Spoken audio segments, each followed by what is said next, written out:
There's two options. You can do something about it, or you can sit back and do nothing. I can promise you this. If you act the same way you've always acted, if you have the same thoughts you've always had, if you say the same things you've always had, then you, my friend, have already subjugated yourself to going with the flow, to follow the herd, to be a sheeple. Welcome to the Have It All podcast. I'm Ilan Ferdman, and along with my brother Guy, we're SatoriPrime.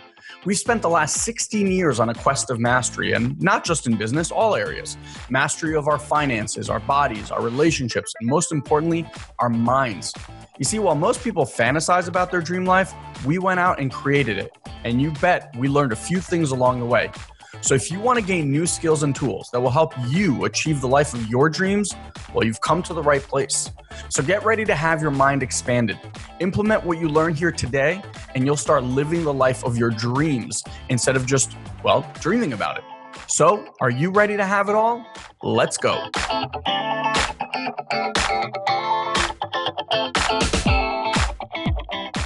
So we're going to give you guys a little bit of training on how we request that you listen. And, mostly people don't think about the way that they listen. They just have this very passive experience about it. We have found over the years that listening is actually one of the things that you need to actively train yourself on each and every day. So the way that people typically listen is through their judgments, through their assessments. So it's kind of like someone's talking and your constant assessment is, do I agree? Do I disagree? Is this right? Is this wrong? Does it make sense? Doesn't it make sense? All this kind of chatter that goes on. Now, the issue with listening that way is whatever is being said, you're not really listening to, because humans are these funny creatures that can actually listen to what they're saying about what's being said versus what's actually being said. So if you just are listening to the voice in your head, agreeing, making these assessments right and wrong all the time, that's what you're going to walk away with, is basically a bunch of your opinions. And if you do that, there's nothing wrong with that. You're just not going to leave here with as much value as you could possibly get. So what we're going to ask you to do, what we're going to request that you do, is that you kind of take your opinions, these assessments, these judgments, and just kind of like, if you imagine yourself walking into whatever room you're in, before you walk into that room, just kind of like take those things, put them in a bag, and like drop the bag outside the room. Trust me, those opinions, those assessments, they don't go very far. You can get them back at the end of this webinar. They'll be right there waiting for you. But we're going to ask you to listen the way that you would walk into a fitting room. And if we asked you to try on a jacket and just put it on and just walk around and see how it feels on you, that's the kind of way we want you to listen. It's just like, just try it on, see how it works. If you don't like anything that we're saying, how it fits on you, feel free to leave the jacket there. Because at the end of the day, this type of training, this kind of like paradigm shifting, transformative type of training is really not to convince you of anything. It's to give you access to alternate paradigms in which you can empower yourself through. So if you're not willing to at least look through at that new lens, then you're just going to get what you always have gotten. And we really want you to walk out of here with something new, something to empower yourself, something that's going to make you think and perceive your reality in a different way and have you show up in a more powerful, self-expressed type way in your life, okay? So is everyone who's on here right now, are you guys game with listening that way? Are you in agreement that that's how you're going to listen for the next hour or so? Yes? Awesome. Cool. All right, brilliant, guys. Thank you so much for doing that. Awesome. All right, cool. So they do know where the chat box is. All right, cool. So first question, right? Like get you involved right away. Does anybody know what a plot point is? Think about in a movie. Do you know what a plot point is?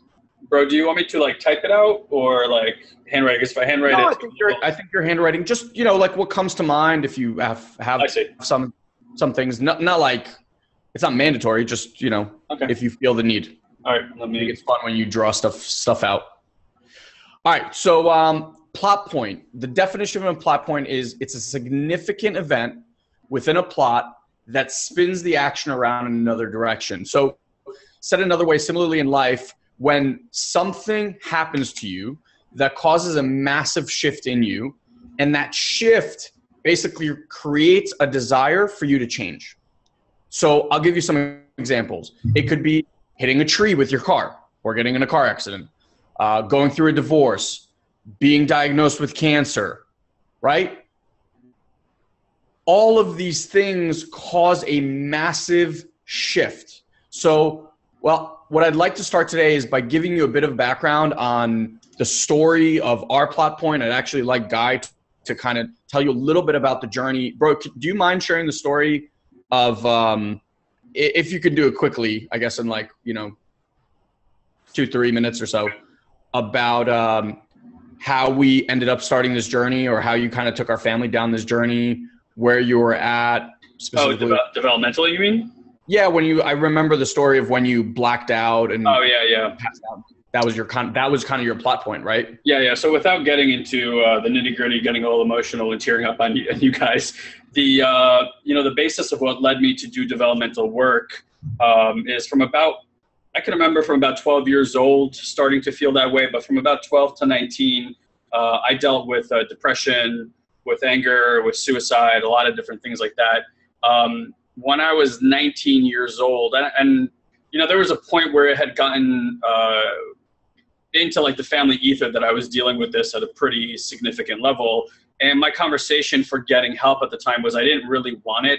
I looked at everyone else and everyone looked really happy to me. And I was like this miserable, like little monster running around that just hadn't figured out quite yet how to be happy.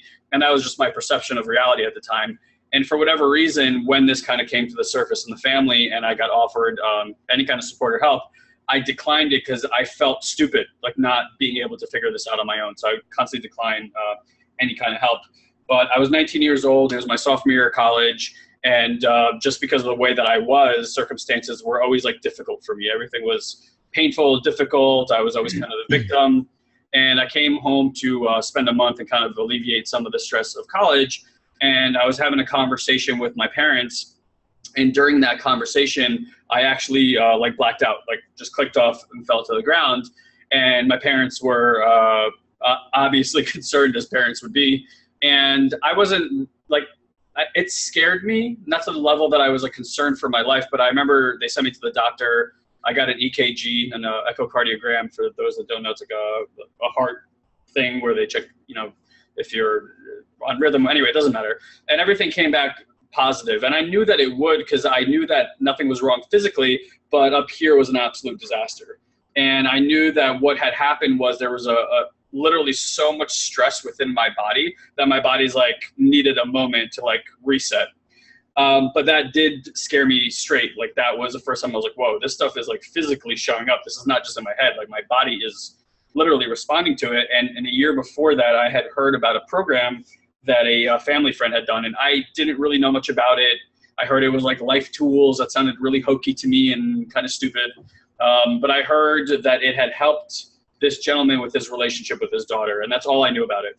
And I went and did this program, and it was so life-changing for me that I remember the first time I called my parents during that program, from the first hello, they were crying, and I didn't know why.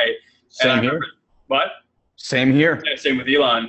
And I remember just saying hello and them starting to cry in there. And I'm like, what are you crying about? I haven't even told you anything.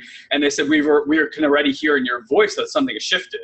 And it was like that big of a shift for me. And my shift was so big, like so big that to everybody else, it must have looked like I lost 150 pounds. And in essence, I kind of did, because it was like spiritual weight that I lost.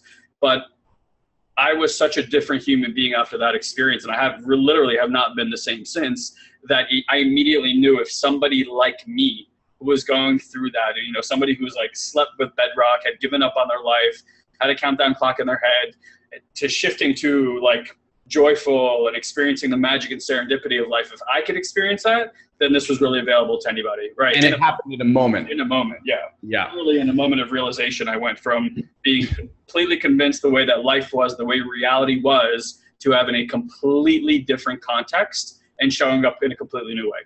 Yeah. So really what I want to talk to you guys about today is the world of the ego.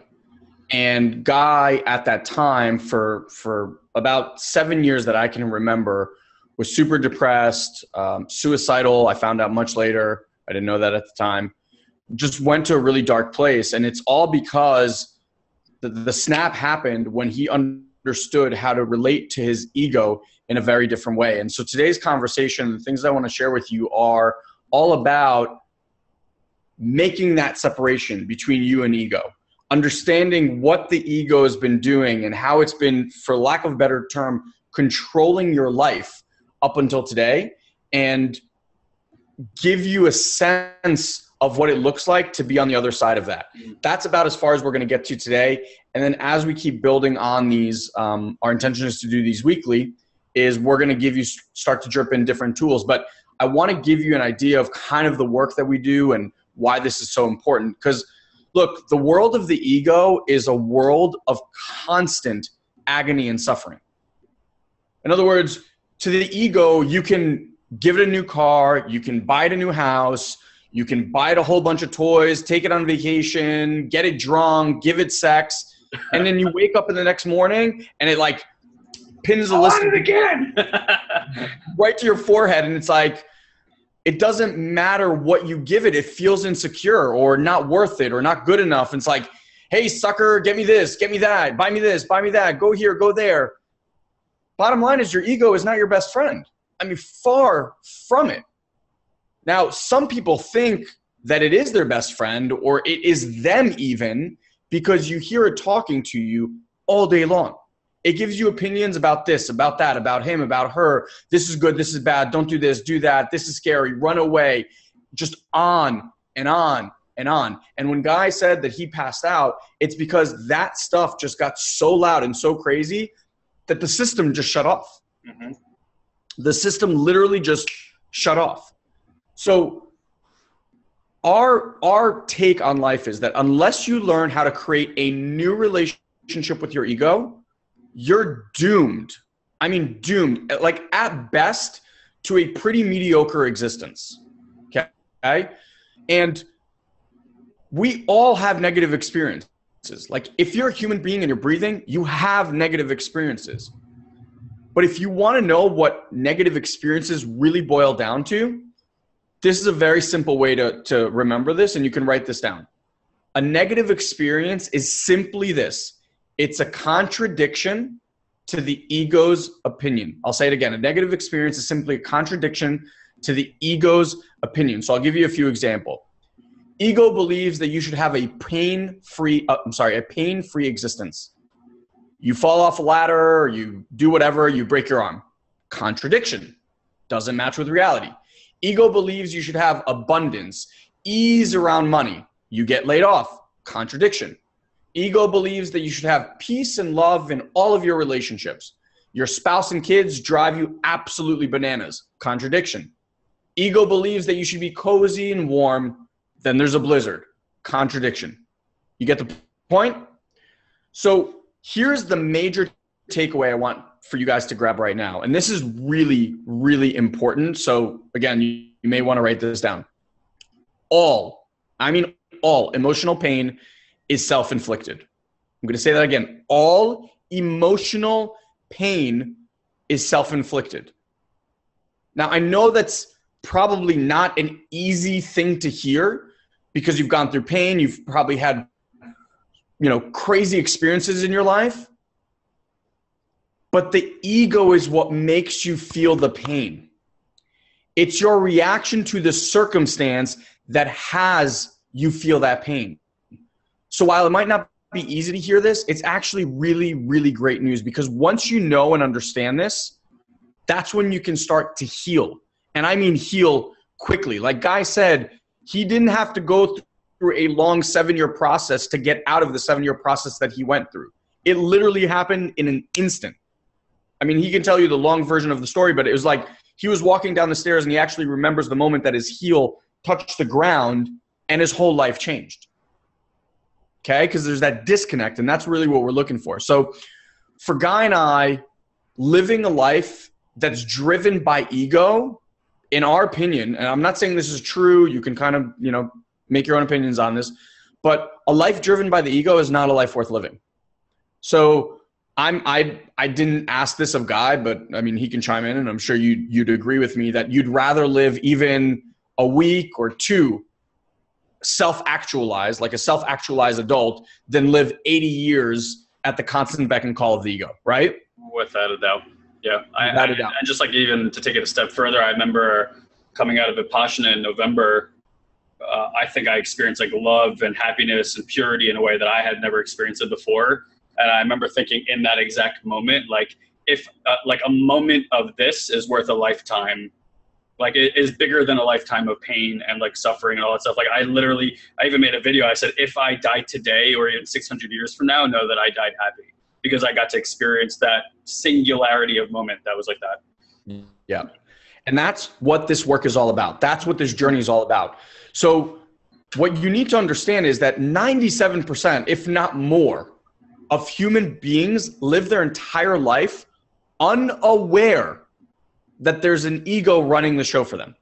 Unaware. Imagine going like 80 years and not even having a clue that your entire existence was run by this ego, who you thought it was yourself. So I want to make a really bold assertion here. And I want to tell you that we believe that you, my friends, are here listening to this right now because you're different. You're just like us. I'm going to call you weirdos, okay? And I mean that in the best, most loving way possible. In a second. But you're the ones who feel deep inside that there has to be another way to live life. I mean, because let's be serious here. What's the point of living life if the experience of life is pain, anguish, worry, suffering? Is that like really a life worth living? So I want to ask you guys a question, okay? And I want you guys to really think about this. If today was your last day on earth, how would you assess that you lived your life?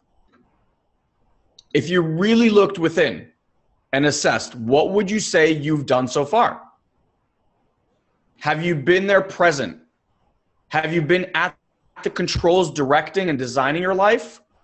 Or have you been a passenger on your ego's bus? Mm. And I really want you guys to be honest with yourself. And look, there might be some areas of life where you're the driver.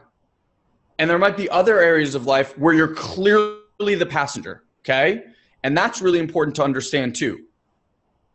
Most people, in fact, I mean, I probably think almost everyone is completely unconscious of this choice. And so what they do is they get on the bus and be driven. And so ask yourself, why? Why would someone knowingly get on this bus and not take control of their own life? It's because it's easy. It's much easier to be a passenger. Driving your own life, man, takes a lot of work. It takes a lot of presence, an extreme amount of conscious awareness. It takes responsibility. It takes integrity. Look, doing the inner work, like doing this stuff in here, for Guy and I, that's the whole game. That's the whole game. In fact, I would venture to say that, and Guy, tell me if you agree with this, that's the only game worth playing. Been playing it endlessly for the last 14 years. So yeah, I definitely agree. Right? There's no end to it. There's no finish line to it, but your life unfolds in the most brilliant of ways. Yeah, it's like enjoying playing sports or a musical instrument or painting or anything else like that, except it's like your life is the canvas, basically. Exactly. Yeah. Now, it's not easy, right? Like it's not that. And the other problem is that there isn't this, spirit guide walking around and recruiting people and like tapping them on the shoulder or sending them an email or a message on Facebook or whatever and be like, hey, buddy, would you like to start your journey going within? Right? Like it doesn't happen. You're the one that has to have the desire to live your life differently. You are the one that must initiate it. The cavalry ain't coming. You have to be the one to raise your hand and say, you know what? I'm done with this nonsense. Yep. I want to change and I want it now because if I don't do it, I'm literally going to bore myself stupid. So most people, what they do is they talk about it and talk about it and talk about it. Some of them even begin a process, right? Like they'll start something, they'll try something.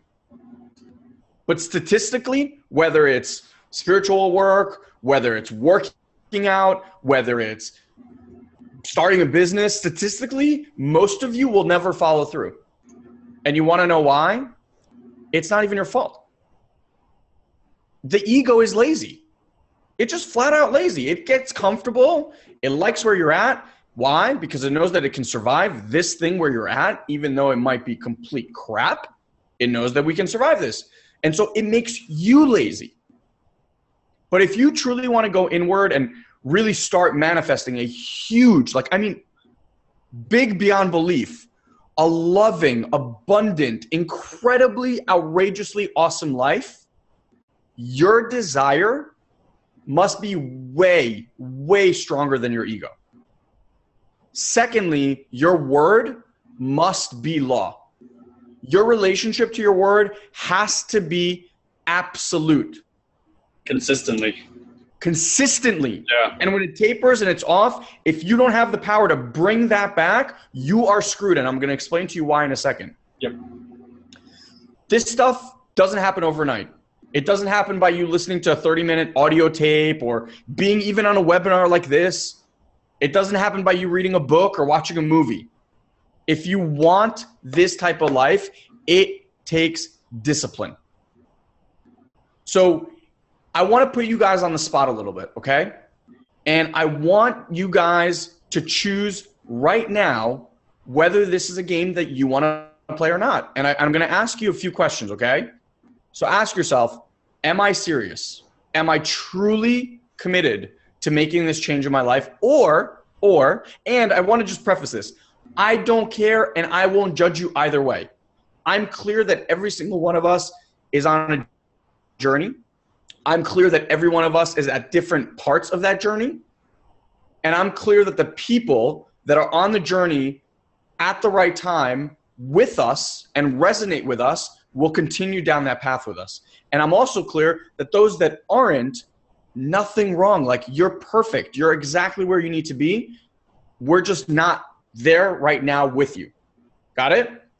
So the question is, am I serious? Am I truly committed to making this change in my life? Or am I going to be lazy about this like every other time? Am I going to remain my ego's passenger? Or am I going to go to that driver's seat and claim my rightful place as the driver of my own life?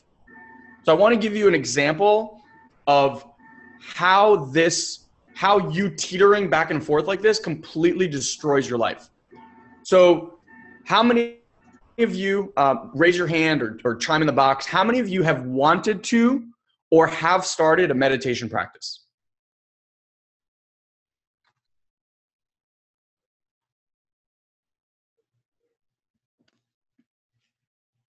Started but stopped. Thanks. Sporadically, yes. Great. Awesome. I've started again. Yep. Awesome. Okay, cool. So place in whatever you guys have as something else, but let's just use this as an example because I know it's something that like people start, people stop, people do, sporadically is definitely the right answer. So here's what happens every time, and I don't care what it is that you say that you want, but every time you do something like this, in other words, you say, I'm going to meditate every day for 10 minutes, but then you do it one day or 2 days, and then you start hitting the snooze button and you miss a day, then you miss another day, you'll do one day. Every time you do that and you put this off, like you said, I'm going to do this, and you don't, what you're telling your ego is this.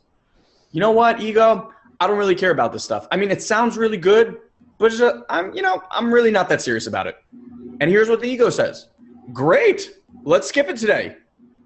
And as soon as that happens, you're screwed. Yeah.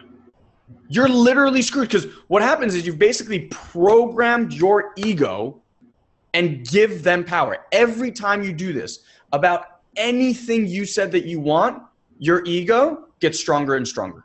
You see this in relationships that are failing. You see this in relationships to health that are failing. I mean, any relationship in your life that is failing. So like, I believe that everything is just a relationship to self, to your health, to the world, to politics, whatever it is, right? You have a relationship to everything. And Ilan's absolutely right. Like any relationship where if you give your word to a woman or to a man and then you don't honor that word, how does that relationship go? So with self, right, with ourselves, it's the same thing. It's why so many people have challenges around their health, or they can't make it to the gym, or they don't eat the way that they should, right? It's just these little micro commitments that they're constantly programming the ego to say it's okay to fail at that. Don't worry, we'll get to it tomorrow. Right? Yeah. It's always putting it off into the future, like a someday conversation, except someday never comes. Exactly. Marco, by the way, I just came back in here to check some questions. I saw Marco posted a great question. He said, do you think the ego is also responsible for making us want to succeed and do great things in life? So the answer is kind of two-sided, okay? Yes, the ego can absolutely have people have incredibly successful financial lives. The problem is that the motivation to get there, the motivation to drive towards that. So we do a lot of personal coaching. We do a lot of one-on-one coaching, and we work with some pretty freaking high-level people. I mean, we're charging anywhere between $3,000 to $5,000 a month to work with these people one-on-one. And I can assure you, like, while these people have made millions of dollars, their ego made millions of dollars. And it doesn't matter at some point, whether they're 30 or 50 or 60, they get to a point in their lives where they just kind of wake up and they go, wow, this was not the ride that I thought I signed up for. Like, this is not all it's cracked up to be.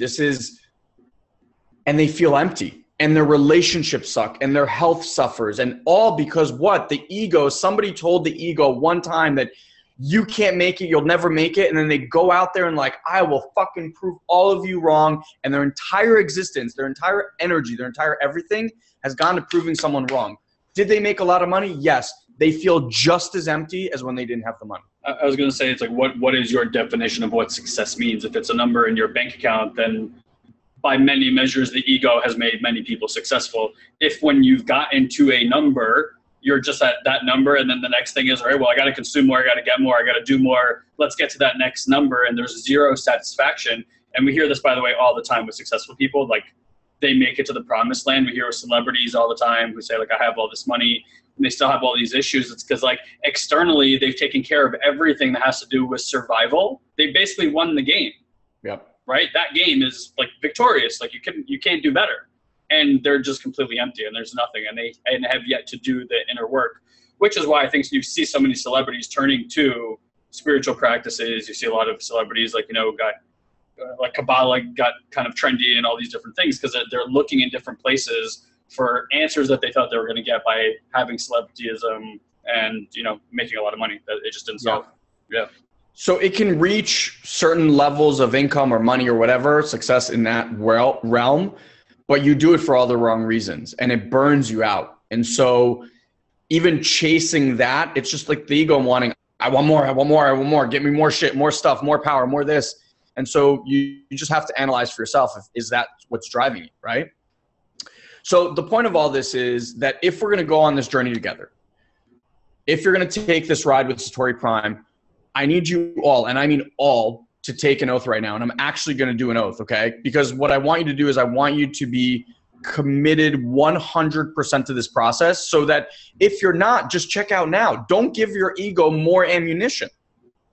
Like, if you don't want to do this and this is not something that you're really committed to, just don't do it. So I want to play you a quick little video. I'm just going to share my screen here real quick. Bro, I can't believe I found this video. You're going to get a kick out of this. And by the way, if there's any questions as we go through this, just let me know. Can you see my screen? Yep. All right, I'm going to make it full screen. Did that still work? Can you still see it? Yep. Okay, I'm going to turn up the volume so you guys can hear it.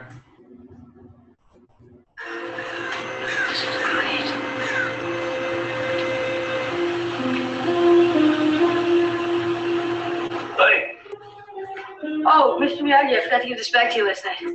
You keep. Oh, thanks a lot. Sir, ready? Yeah, I guess so. And your son must talk. Walk on the road. Walk right side, safe. Walk left side, safe. Walk middle. Sooner or later, get the squish, just like grape. Here, karate, same thing. Either you karate do yes, or karate do no. You karate do guess so, just like grape. And Understand? Yeah, I understand. Now ready? Bring back some memories. It's gonna I saw that video, but so cool. So look, that's the message, right? The message is, if you come to play with us, we do it all the way. And if you're not ready for that, again, absolutely zero judgment. We totally understand. You're just not here yet. I'm sure we'll see you on the path at some other time. But in the meantime, if you're not, this would be a perfect time to leave this conversation. Okay? Seriously, like, no hard feelings, no nothing. If this isn't a game, like, for us, this isn't a game. This is your life. This is our life. We don't have a practice life. None of us know how much time we have on this little blue planet. So the question I always ask myself, and Guy and I kind of bounce this question off each other quite often, is, if you had 2 weeks left to live, what would you do? How would you live that life? So here's our game. Our game at SatoriPrime is to transform humanity. That's our game. So you need to choose right now for yourself if you're a player in that game or not. The question is, are you 100% in, or are you one of these like, oh, let me see, or let me try, or, you know, that kind of guy or girl? And make that decision for yourself. And again, like, we won't judge you either way, but you have to be all in, or this will end up being like everything else you've tried in your life and it just won't work. So, question, are you done with your ego controlling your life? Are you ready to grab that steering wheel of life and see what you're actually capable of? And if you are, and I hope that, you know, whoever chose to leave, you know, that left already, but for everyone that's here, I want you to take this oath with me, okay? So wherever you are, in your car, in your house, and whatever, I want you to repeat this oath with me, okay? I, and then say your name, promise to live my life as my true, infinite, and authentic self. I choose this journey as my life's journey.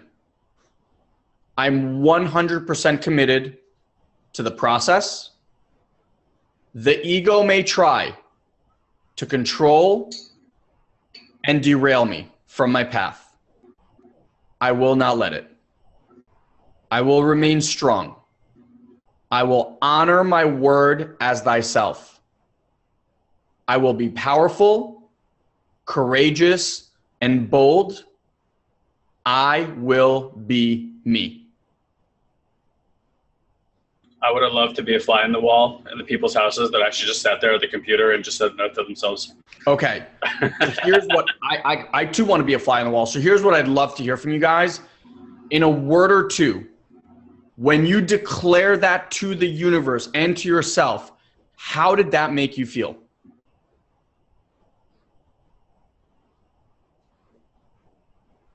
Give me a word or two. Like, how did that actually make you feel? Marco, I'll tell you what, I will give that oath to you guys. Bro, and just remind me, make a note somewhere, and I'll actually copy and paste. Okay. All right. Empowered. Why don't we do a little PDF? We'll send it out with the replay. Perfect. Powerful. Awesome. Look, there's something really powerful about declaring that. There's something really powerful about getting your power back, owning that. And that's what that oath is all about. I will happily share it with you guys. Yeah, just awesome.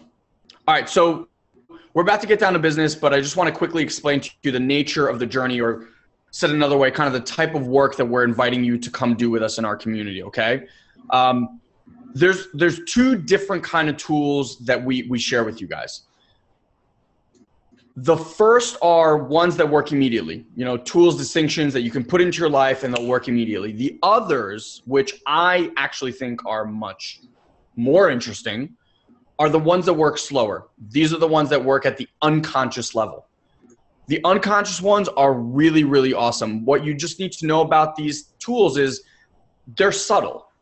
They require committed action. They require dedicated action. It's like you're going to be peeling an onion, layer after layer after layer, and you're going to find yourself maybe a year or 2 or 3 even down the road, and you're going to do something and you're going to go, holy shit, how did I just do that?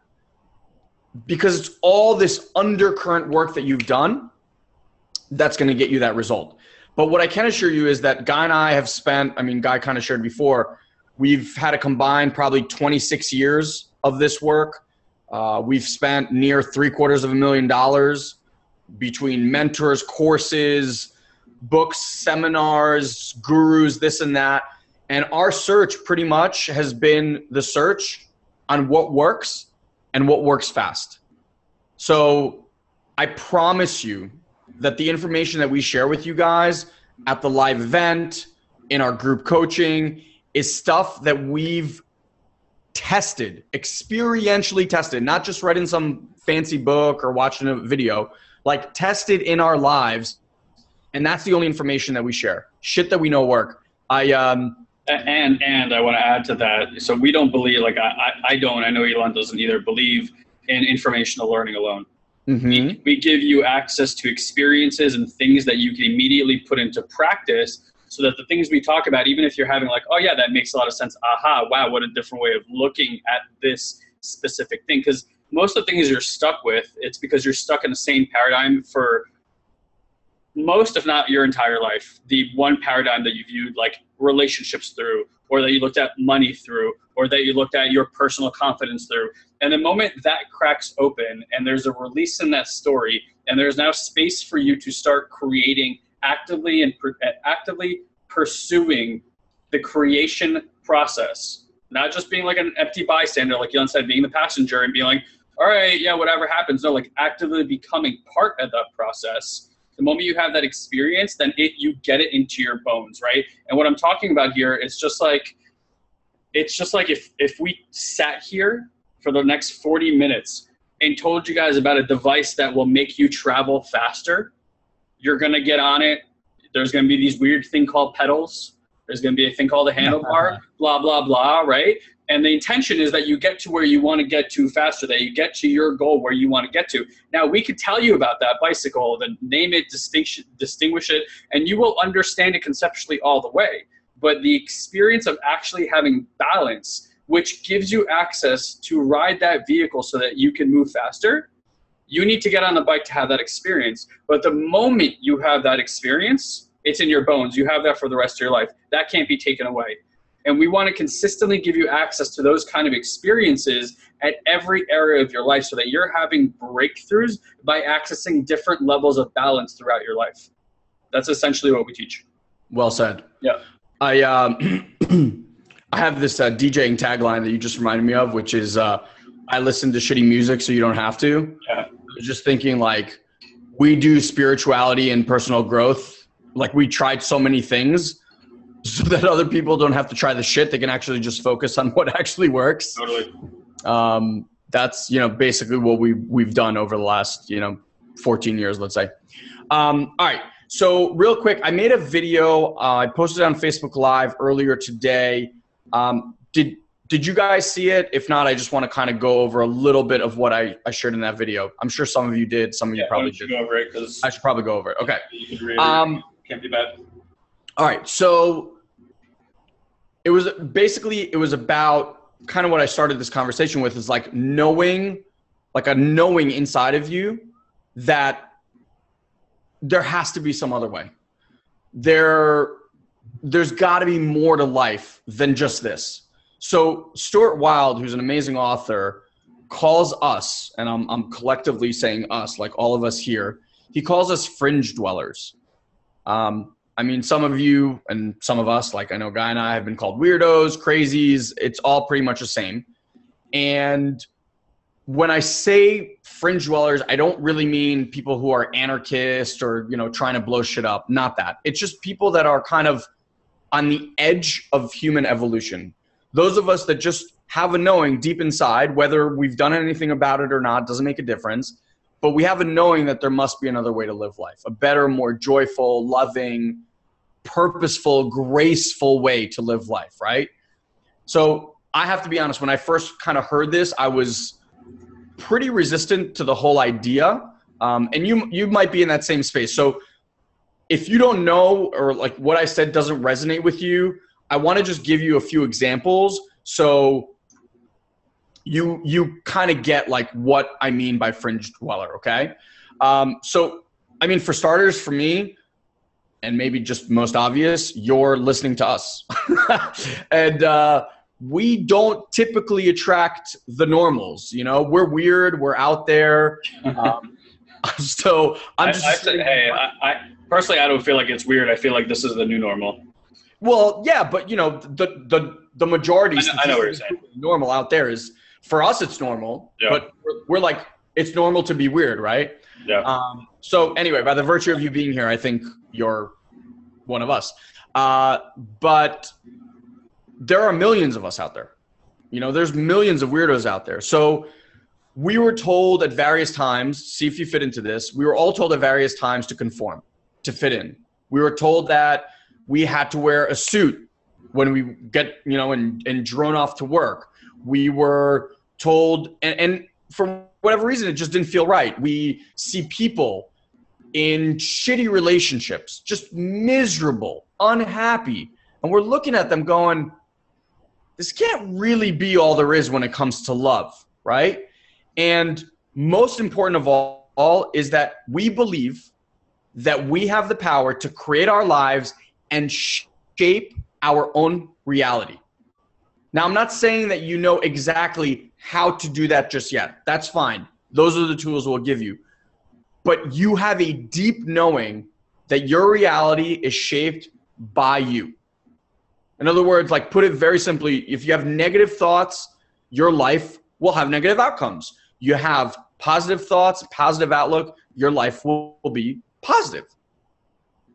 And I want you to think about this. If you don't think differently from everyone, if you're not quote unquote weird, then what you end up doing is you go with the flow. You end up going where everyone else is going. You end up being just another drone, or as Guy and I like to call them, sheeple. So I don't know about you, but like when I heard that description, I was freaking proud to be a weirdo or a crazy or a fringe dweller. I was like, heck yes, I want to be one of those. Screw the normal, right? So if that resonates with you, if you're kind of seeing like, yeah, I'm a fringe dweller, let me know. Does that resonate with you? And do you find that you're one of those people? Okay. Look, I want to give you some cold hard truth. Thanks, Lori. I want to give you some cold hard truth here. There's two options. You can do something about it, or you can sit back and do nothing. I can promise you this. If you act the same way you've always acted, if you have the same thoughts you've always had, if you say the same things you've always had, then you, my friend, have already subjugated yourself to going with the flow, to follow the herd, to be a sheeple. If it doesn't sound appealing to you, then here's what you need. You need a whole new way of operating. You need to upgrade your entire system. And I'm sorry to tell you something that you probably already know, but you can't sit on a couch or in front of your computer opining about, oh yes, Ilan, that's a lovely thought, or wow, what a positive way to see life, and do nothing about it. That's how people watch so much videos on YouTube. And then you look at their lives like they take no action. And their lives look exactly the same. Wishing that your life would be different will never work. I don't care how powerfully you wish or on how many candles you wish. The weirdos were on a journey back to God, back to spirit, back to consciousness, back to enlightenment, whatever the heck you want to call it. Guys, in my journey is to unlock 100 million souls.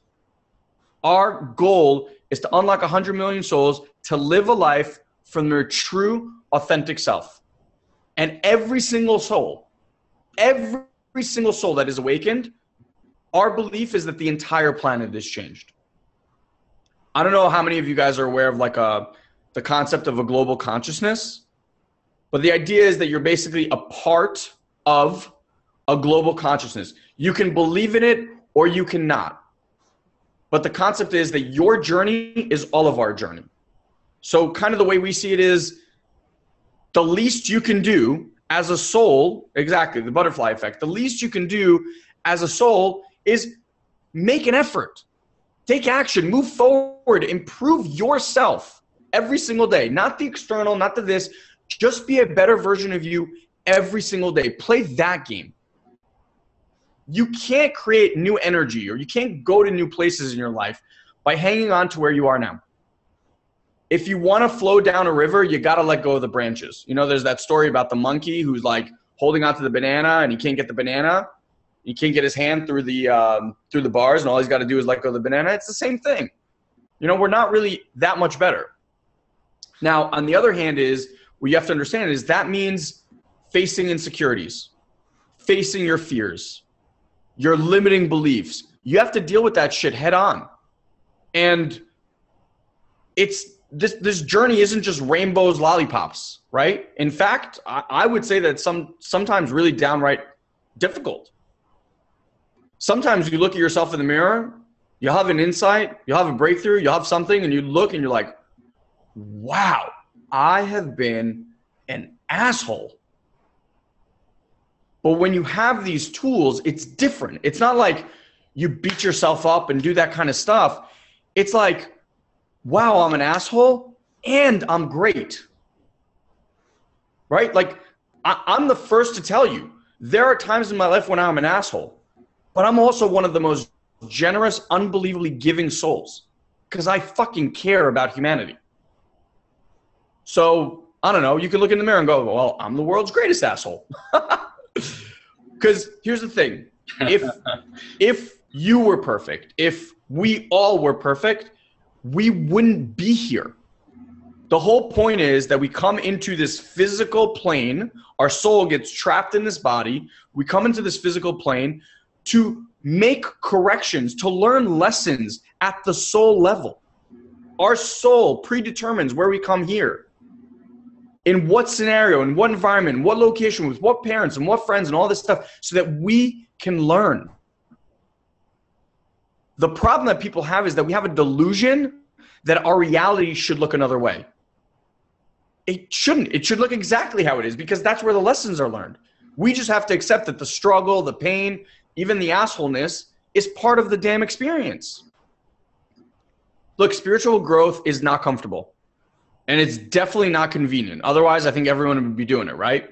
So you have to really discard that belief. That's why we believe this information is sought out by fringe dwellers, by the weirdos. Because for anybody else, they're like, I don't want to deal with this shit. So I just want to take a minute here and check in with you guys, okay? After having heard all of that, after hearing that description, are you way more excited to be a weirdo? Right? Like, are you proud to be a weirdo? Do you realize now how boring it is to be normal? I mean, yes, exactly. Guy and I knew, like, from a very, very young age, and I don't know why, but we kind of knew that we were different. I don't think we called ourselves weird, but we kind of knew that we were different because it didn't matter where we went. We just didn't really fit in. You know, the sheeple were going this way and we're like, nah, we kind of want to go this way. I always said I wasn't Russian enough, I wasn't Israeli enough, and I wasn't American enough. Yeah, it's so funny. Like we got plucked out. We were always just out of the norm. And you know, looking at it now, it's really a blessing because I think we always were on the search for that thing. Luckily, like Guy said, in 2003, when he found that course, that literally changed our entire existence. I mean, it gives us the tools, the motivation, the power to do this. It's the reason we're standing in front of you here today. No questions. Not just for us. I mean, for everybody who's been in and around our lives for 10 plus years, it has made a significant difference. Like for me, that moment is, if you guys saw the movie Sliding Doors, it was like an alternate future just got completely created around me and for everybody around me in that moment. Yeah. Absolutely. So look, that started the catalyst, right? Since that time, like I told you, we spent probably in the vicinity of $750,000 on mastering our own humanity, being able to share those tools and what works with other weirdos just like you. So I want to just tell you in kind of closing here what I believe, and Guy, if you have any others, throw them in the hat. But I came up with 3 distinctions of what I think makes what we do here at SatoriPrime, our approach, so vastly different than most of the things that you may have heard or saw out there. Number 1, we believe in results. I mean, I'm all for the woohoo stuff. I love it. Guy loves it. But honestly, if it doesn't produce real life results now, I have no interest. It can sound great. It can do, I don't care. It needs to produce results. So the only stuff that we'll ever share with you is stuff that produces results. How do we know? Because we've tried it multiple times. We tested it on other people that we coach. If that stuff works, it comes to you. Number 2, we like simple and we like practical. We don't care in trying to sound smart. You've clearly seen we curse like truckers, which turns some people off. We don't care to be a guru or a thought leader or any of that stuff. I don't give a crap. We want to share stuff that works and works fast, which brings me to number 3, which is we believe in velocity. We like our spirituality on like fast food, fast track. And it's simply because I think we have one life. There's no practice life. This life ticks along really, really fast. One of our first mentors said, blink once, you're 20, blink again, you're 40, blink again, you're 80 or dead. So bottom line is we don't have time to lollygag, and I don't believe you should either. So bro, is there any other thing that you want to throw in the hat about what makes our approach very, very different? I like speed. I would definitely add that I think, consistency over time. And I mean, I like both. I've never thought of myself as one or the other, but yeah, I mean, absolutely the things that we share are things that create results in the now. And I think we have thought provocation for things that you can plant seeds and watch them grow over a very long period of time. Because I also don't believe in just like I don't believe in quick rich, I believe in setting proper foundations for people, creating integrity, and doing the work that's required for you to bring back integrity so that you have workability in your life at literally every level of your life. So the only thing that I'll add to it that I really see a distinction between us and again, it's not better or worse. We have a belief that integrity can happen in every area of life. You can get your relationships handled, you can get your health handled, you can get your sex life handled, you can get your communication handled, like everywhere. And what we see is a lot of people are extremely successful at like one vertical of their life. Like maybe their business is taken off, but their relationships are absolute shit. And we just don't see that. We really do see the tie between every area of your life and how they all support each other and can help each other.